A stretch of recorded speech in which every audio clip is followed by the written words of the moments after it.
So I'm here with Professor Ava Hossain, who is the Vice President of the APAO, Vice President-elect.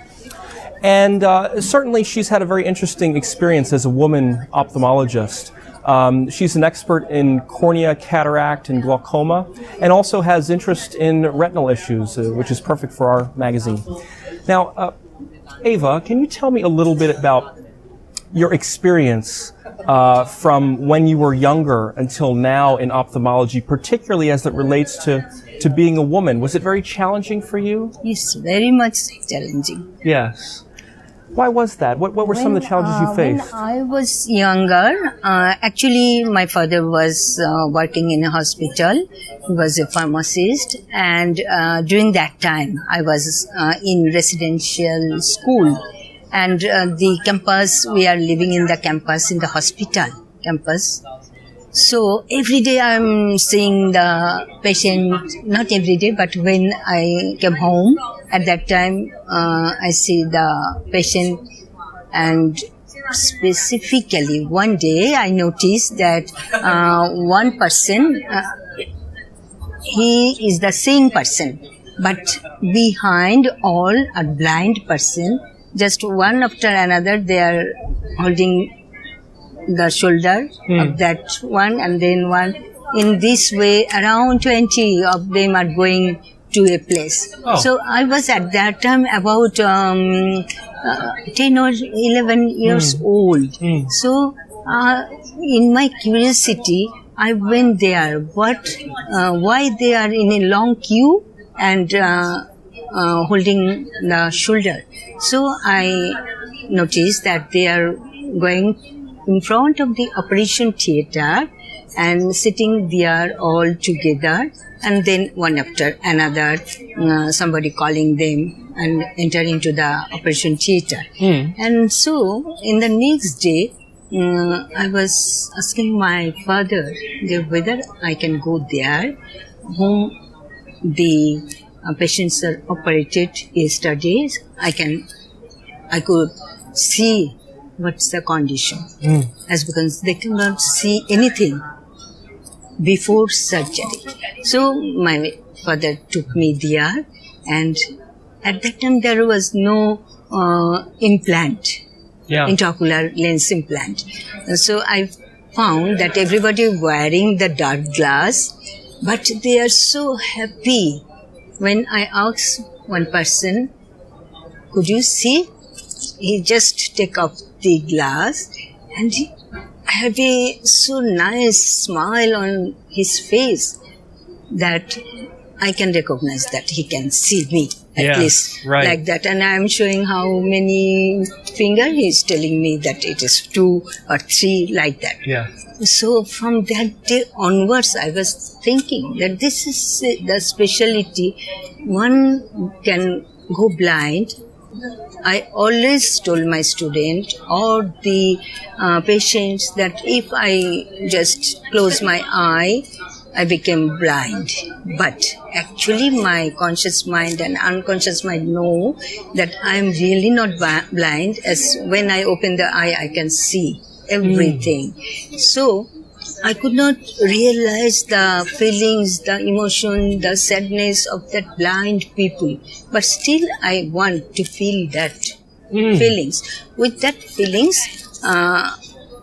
with my mind, I am growing up, and after 12th class, I enter into the MBBS, that is the medical school. And there, after 5 years, our rule is that you could not apply for post-graduation or for subspecialty. You have to wait for 2 years. I waited for that time, and then when I went to my professor requesting him that I would like to be an eye specialist, sir. Will you please recommend me for training residency program under you? He told me. He looked at me like that, and for some time he looked at me, And then he told me, being a woman, is it possible for you to do all the responsibility of the patient's care? So I was really at that time just nothing to say, but I was so shocked that from the I am trying to say that, sir, you see my result, it was very good, but he didn't answer anything. So I went away, and at that time the fellowship part 1 admission course is going on.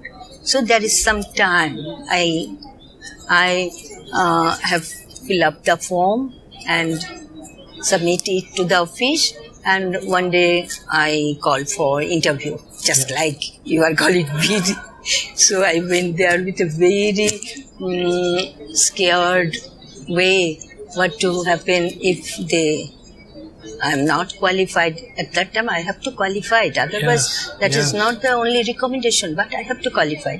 There are so many male and I am only the one female. But, for God's sake, only one candidate were passed in that interview, and that is me. Only one woman. And all the male are not getting chance. Only one person. And I did my part 1 fellowship, and then after passing that, our government, there is a rule that after passing the fellowship exam, they will then put you in the residency program, and it is mandatory. As because without residency program I could not proceed further. Sure. So I passed it. I joined the residency course then in the National Institute of Ophthalmology. That is the highest institute in our country. 250-bedded hospital. So there are all the subspecialties now working, but at that time all are general.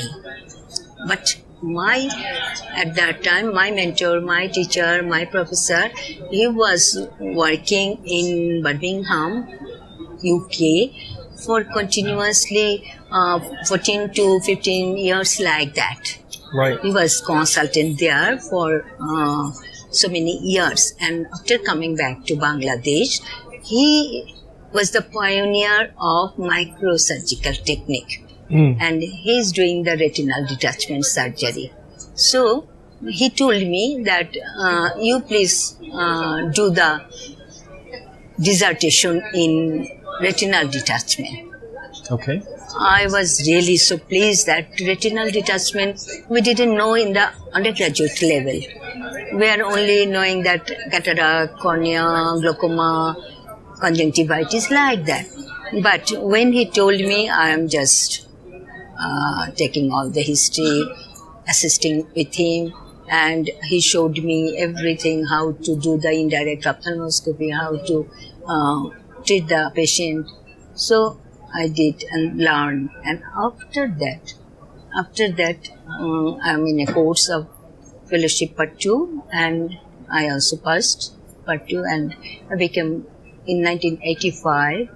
It was around 80. I admitted in part 1 and 3 years residency and course also. So after that I passed in 85 January, and from then onwards I am the single fellow ophthalmologist women in the country.